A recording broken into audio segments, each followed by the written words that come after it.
بیوی اولاد نہ چاہے تو شوہر کیا کرے؟ اگر بیوی اولاد نہ چاہے تو کیا کرنا چاہیے؟ میری ایک بیٹی بھی ہے جو 4 سال کی ہے. جب میں بیوی سے کہتا ہوں کہ ایک اور بچہ ہونا چاہیے تو وہ خوش نہیں ہوتی، وہ کہتی مجھے اور نہیں چاہیے، لیکن میں چاہتا ہوں کہ اور بچے ہوں. اس صورت میں مجھے کیا کرنا چاہیے؟ محمد سعد صاحب برطانیہ سے. اگر آپ کی وائف کو کوئی بیماری نہیں ہے خدا نخواستہ، کہ کوئی ماہرین یہ کہہ دیں کہ ان کے بچہ ہوا تو مرنے کا خطرہ ہے یا بہت شدید بیمار ہو جائیں گی، ایسی کوئی بیماری نہیں ہے، تو پھر وائف شوہر کی اجازت کے بغیر اولاد نہیں روک سکتی. نہ تو شوہر اولاد روک سکتا ہے بیوی کی اجازت کے بغیر، نہ بیوی اولاد روک سکتی ہے شوہر کی اجازت کے بغیر. اس لیے کہ نکاح کا جو ایگریمنٹ ہے نا، اس کی بیس اصل میں اولاد ہی ہے. قدرت نے مرد اور عورت کا جو ملاپ رکھا ہے، یہ بلکہ کسی بھی جنس میں، جانوروں میں بھی، پودوں میں بھی، جو نر اور مادہ کا ملاپ ہے نا، وہ اصل میں نسل کو بڑھانے کے لیے، اس کی ریزن ہی یہی ہے، اس کے علاوہ اور اس کی بنیادی وجہ ہے ہی نہیں کوئی. تو حتیٰ کہ نبی صلی اللہ علیہ وسلم نے جو صحابہ کو نکاح کے بغیر زندگی گزارنے سے روکا، اس کی وجہ بھی یہی ہے کہ یہ چیز نسل روکنے کا ذریعہ بنتی ہے. تو تبھی محدثین نے جو باب باندھا ہے نا نکاح کے فضائل پر، اس میں یہ کہ باب العلت التی نہی من اجلہ التبتل، اس ریزن کا بیان، اس وجہ کا بیان جس کی وجہ سے نکاح کے بغیر زندگی گزارنے سے منع کیا. تو اس میں یہ لکھتے ہیں، یہ حدیث لے کر آئے ہیں کہ اس کی بنیادی وجہ کیا ہے، جو آپ صلی اللہ علیہ وسلم نے فرمایا تزوجوا، نکاح کرو فإنی مباہی بکم الامم، اس لیے کہ نکاح کرو گے تو نسل بڑھے گی اور میں تمہاری کثرت پہ فخر کروں گا. اس میں لوگوں نے ٹوپی ڈرامہ شروع کر دیا ہے کہ کوانٹٹی مقصد نہیں، اصل میں تو کوالٹی ہے. تو کوانٹٹی اور کوالٹی ایک دوسرے کے منافی نہیں ہیں. یعنی یہ بات ہی غلط ہے کہ بچے زیادہ ہوں گے تو تربیت نہیں ہوگی، ایسی کوئی کہانی نہیں ہے. بچے زیادہ ہوتے ہیں تو وہ ایک دوسرے کی تربیت بھی کر رہے ہوتے ہیں، اور جب بچے زیادہ ہوتے ہیں تو ایک دم سے نہیں ہو جاتے برساتی مینڈکوں کی طرح. جب مثلا کسی کا چوتھا بچہ ہوا ہے تو ظاہر ہے پہلا بڑا ہو گیا ہوگا نا اس وقت تک، تو ایسا نہیں ہو جاتا کہ ایک دم سے ہو جائیں. تو یہ سب پروپیگنڈا کیا گیا ہے. تو نکاح کا جو بنیادی مقصد ہے وہ ہے ہی نسل بڑھانا، وہ ہے ہی اولاد، اور یہ نیچر نے متعین کیا ہے. اس میں یہ کہنا کہ فلاں قوم یہ کہتی ہے، یہ فیملی پلاننگ والے یہ کہتے ہیں، یہ سب بالکل فضول باتیں ہیں، اس لیے کہ یہ آپ کو نیچر سے ہٹا رہے ہیں. تو ہر آدمی کو بھی اولاد کی ضرورت ہے، ہر عورت کو بھی اولاد کی ضرورت ہے، اور اس کے لیے ایگریمنٹ ہوتا ہے، دونوں ایک دوسرے سے نکاح کرتے ہیں اور اس کے نتیجے میں خاندان آباد ہوتا ہے. تو یعنی یہ اللہ کا بنایا ہوا نظام ہے، اس کو چینج نہیں کیا جا سکتا. اس لیے فقہا نے یہ بات بیان کی ہے، کیونکہ اسلام دین فطرت ہے، کہ جب نکاح ہی اس وجہ سے ہوا ہے تو اب دونوں میں سے کسی کو پرمیشن نہیں ہے کہ وہ ایک دوسرے کی اجازت کے بغیر اولاد روک لیں، کیونکہ یہ ایگریمنٹ کی مخالفت ہو رہی ہے. یہ اس کی مثال ایسے جیسے نکاح ہو گیا اور عورت رخصتی نہیں پہ آمادہ نہیں ہے، تو بھائی نکاح کا تو مقصد یہ تھا کہ اب عورت رخصتی کر کے شوہر کے گھر میں آئے گی، وہ نہیں آ رہی تو پھر نکاح کس بات کا نکاح ہے. تو اسی طرح جب نکاح ہو گیا تو اب یہ ایگریمنٹ خود بخود ہو گیا ہے کہ ہم اولاد دونوں پیدا کریں گے، اور اگر کسی ضرورت سے اولاد روکنی ہے تو دونوں کی رضا سے رکے گی اولاد. تو اس لیے نہ تو شوہر کے لیے جائز ہے کہ اگر بیوی اولاد چاہتی ہے تو شوہر اولاد نہیں روک سکتا. بہت سے ایسے کیسز آتے ہیں کہ عورت اولاد چاہتی ہے مگر شوہر نہیں ہونے دے رہا اولاد. خاص طور پہ دوسری شادی میں ایسے کیسز بہت آتے ہیں کہ مرد کہتے ہیں مجھے اولاد نہیں چاہیے، جبکہ عورت کو اولاد چاہیے ہوتی ہے. تو بلکہ یہاں تک بھی ہے کہ اگر عورت نے پہلے ایگریمنٹ بھی کر لیا نا کہ میں دوسری شادی کر رہی ہوں اس بیس پہ کہ مجھے اولاد نہیں چاہیے، اور بعد میں وہ کہتی ہے اب چاہیے، تو پھر شوہر پھر بھی اولاد نہیں روک سکتا. تو جیسے عورت کو اولاد چاہیے تو شوہر اولاد نہیں روک سکتا، تو اسی طرح شوہر کو اولاد چاہیے تو عورت اولاد نہیں روک سکتی. تو گناہگار ہو رہی ہیں، آپ اپنی وائف کو سمجھائیں. اور اصل میں پروپیگنڈا بہت کیا گیا ہے نا، تو اس پروپیگنڈے سے آج کل خواتین متاثر ہیں. تو ان کو بتائیں کہ اسی میں آپ کی صحت بھی ہے، آپ کی صحت بھی اچھی ہو جائے گی، اور آپ کو اللہ کی طرف سے ایک سہارا ملے گا، بڑھاپے کا سہارا ملے گا. گھر ابھی تو جوانی ہے، تو جوانی میں تو جو ہے نا سوچیں کچھ اور ہوتی ہیں، لیکن یہ جوانی ڈھلکنے میں ٹائم نہیں لگتا، اور خواتین کی تو جوانی بہت جلدی ختم ہو جاتی ہے.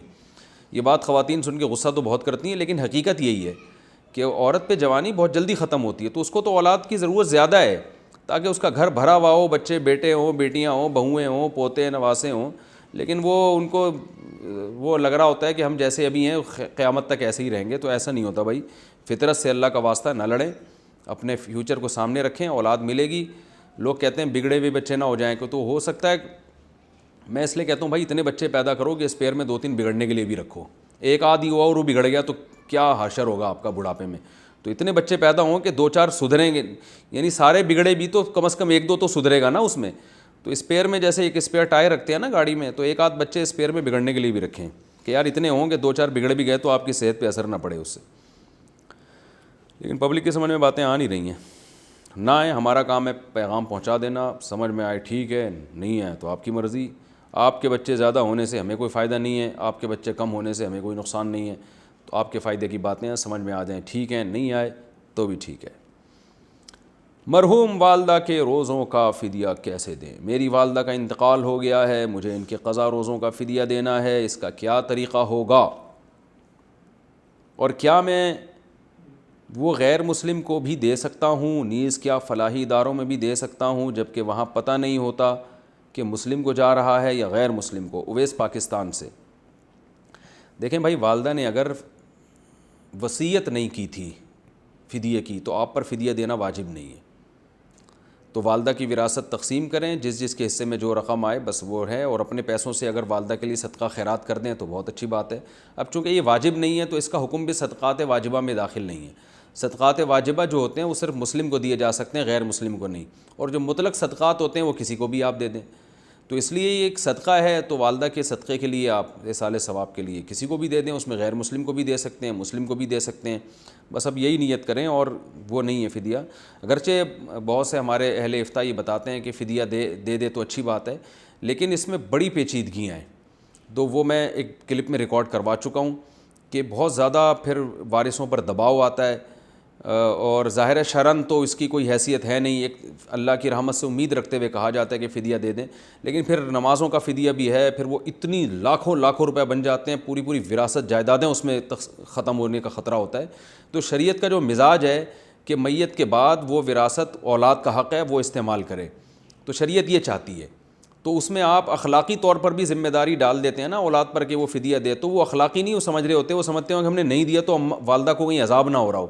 تو اس چکر میں وہ بہت ڈپریشن میں چلے جاتے ہیں, ٹینشن میں چلے جاتے ہیں, تو عملی طور پر اس کو پھر واجب ہی سمجھنے لگتے ہیں. تو اس لیے جب ایک چیز شریعت میں نہیں ہے تو پھر اس کا مطلب نہیں ہے.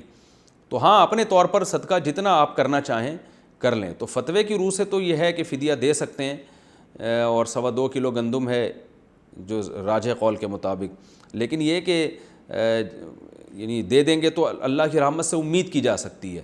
تو اس لیے میں جو فتویٰ دیتا ہوں اس بارے میں وہ یہی ہے کہ بس اب جو وصیت نہیں کی انہوں نے, تو اس لیے بس ان کے لیے دعائے مغفرت کریں, اللہ ان کے روزوں کو نمازوں کو معاف کرے.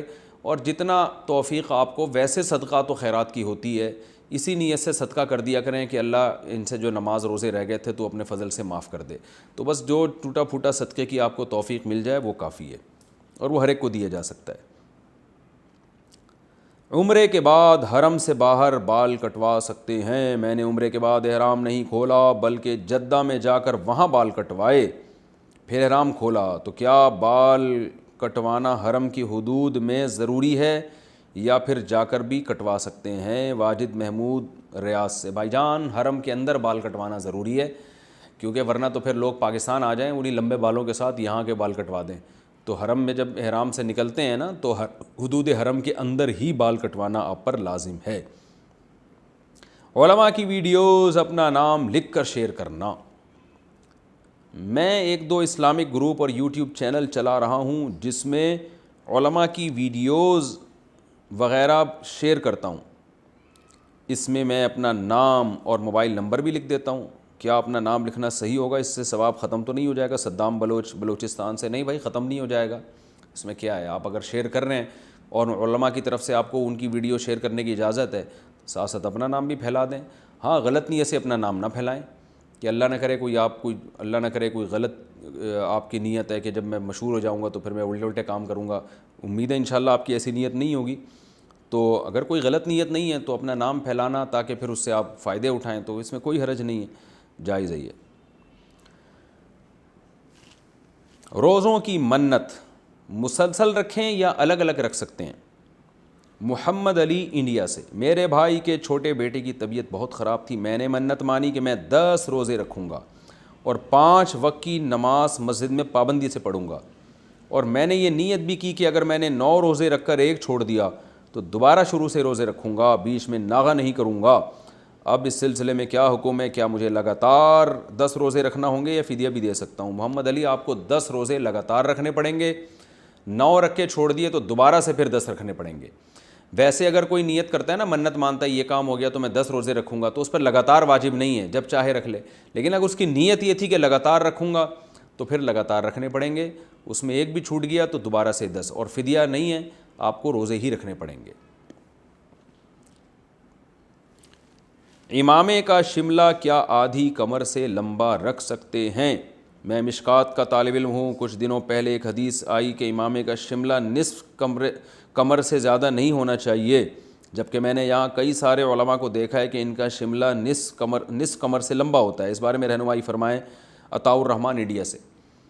دیکھیں شملہ حدیث میں آتا ہے، اس کو لمبا کرنے سے آپ صلی اللہ علیہ وسلم نے منع فرمایا. الاسبال فی ثلاثہ، 3 چیزوں میں اسبال حرام ہے، ایک ازار میں اور ایک قمیض میں، یعنی قمیض کو آپ اتنا لمبا کہ ٹخنوں سے ہو جائے، اور ایک امامے کا شملہ لمبا کرنا. لیکن اس کی کوئی مقدار، یعنی شلوار اور قمیض کی مقدار تو حدیث میں آئی ہے کہ ٹخنوں سے اوپر رہیں، لیکن امامے کی کوئی مقدار حدیث میں نہیں آئی ہے. تو اس لیے صحیح قول یہی ہے کہ اس میں جب حدیث میں کوئی مقدار نہیں ہے تو عرف میں جس کو لمبا شملہ سمجھا جائے گا وہ لمبا شملہ ہوگا، اور جس کو عرف میں لمبا نہیں سمجھا جائے گا وہ لمبا نہیں ہوگا. تو آدھی کمر تک تو آج سبھی رکھتے ہیں. تو آج کل جو ہم نے ایک اندازہ لگایا کہ اگر آپ کی جو جہاں آپ نے شلوار باندھی ہوئی ہے اس سے بھی نیچے اگر شملہ جاتا ہے نا تو دیکھنے میں وہ لمبا لگتا ہے. ابھی ظاہر اس بارے میں کوئی حدیث تو نہیں ہے صراحتاً، تو وہ عرفی کا اعتبار ہوگا. بعض لوگوں نے گھٹنے تک شملہ کھینچا ہوا ہوتا ہے، گھٹنے تک، تو یہ بالکل حرام ہے، ناجائز ہے، کیونکہ یہ تو واقعی سب کی نظر میں یہ لمبا کہلاتا ہے شملہ. تو اگر کوئی کمر کے نیچے حصے تک بھی شملہ لے جاتا ہے تو میرا خیال ہے عرف میں اس کو لمبا نہیں کہتے. اس سے زیادہ اگر لے کے جائے گا تو وہ لمبا لگتا ہے، لیکن اس میں بھی اختلاف رائے ہو سکتا ہے. لیکن اگر کوئی گھٹنوں تک شملہ کھینچ کے لے جا رہا ہے تو یہ پھر واقعی، یعنی تو میرا خیال ہے یہ سبھی کو یہ لمبا شملہ لگے گا، یہ بالاتفاق ناجائز ہے. تو احتیاط کا تقاضا یہی ہے کہ آدھی کمر تک رکھیں، اور اگر تھوڑا بہت آدھی کمر سے لمبا ہو بھی جاتا ہے تو اس کی بھی گنجائش ہے. اس سے زیادہ پھر لمبا نہ لے کے جایا جائے، کیونکہ اس میں پھر اہل عرف کا بھی اختلاف ہوگا. کچھ اس کو لمبا کہیں گے، کچھ کہیں گے کہ نہیں یہ شملہ چھوٹا ہے. تو ایسے اختلاف سے بچیں. اور ایک کنڈیشن وہ آئے گی کہ سب اس کو لمبا شملہ ہی کہیں گے، وہ ہے گھٹنے تک. تو اتنا لمبا کھینچنا یہ بالکل جائز نہیں ہے. انڈیا سے افضل قریشی پوچھتے ہیں کہ ہمارے ہاں ایک خاص قوم ہے جس کو قریشی کہا جاتا ہے، اور ان کے ہاں رواج یہ ہے کہ پھوپھیزاد بہن کو سگی بہن سمجھا جاتا ہے اور اس سے نکاح کو غلط سمجھا جاتا ہے. میں اپنی پھوپھیزاد بہن سے شادی کرنا چاہتا ہوں، مجھے اس سے بہت زیادہ محبت ہو گئی ہے، اس کے عشق میں پاگل ہو گیا ہوں. تو آپ بتائیں کیا یہ ہماری جو رواج ہے، رسم ہے، یہ ٹھیک ہے؟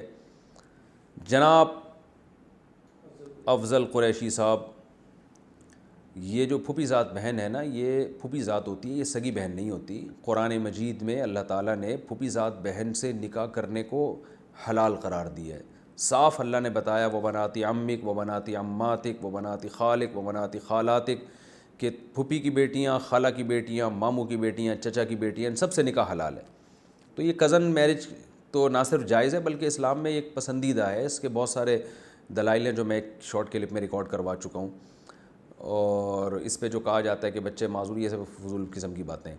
تو یہ تو اچھی بات ہے. تو اگر آپ اپنی پھوپھیزاد سے نکاح کرنا چاہتے ہیں تو بہت اچھا رشتہ ہے، اسلام میں بالکل اجازت ہے. آپ کی قوم اگر ان کے ہاں رواج نہیں ہے تو یہ غلط رسم ہے، بالکل اسلام کے اگینسٹ ہے. آپ کے والدین کو اور آپ کے رشتہ داروں کو چاہیے کہ یہ اس غلط رسم کو ختم کریں. عرب میں منہ بولے بیٹے کی بیوی سے نکاح کو حرام سمجھا جاتا تھا، تو اللہ نے اپنے نبی کا نکاح باقاعدہ کروایا کہ آپ منہ بولے بیٹے کی طلاق یافتہ بیوی سے نکاح کریں آپ، تاکہ عرب میں اس زمانے جاہلیت کا خاتمہ ہو، جو زمانے جاہلیت کی رسم کا. تو آپ کو بھی چاہیے کہ آپ اپنی پھوپھیزاد بہن سے لازمی نکاح کریں. اور آپ چاہ بھی رہے ہیں، آپ کے دل میں لڈو پھوٹ رہے ہیں میرے اس بیان کو سن کے، کیونکہ آپ کو تو عشق سوار ہے، تو آپ تو اسلام کے اس حکم کو بہت پسند کر رہے ہوں گے. نماز بھی پڑھ لیا کریں، روزہ بھی رکھ لیا کریں، اسلام میں اور بھی حکام ہیں.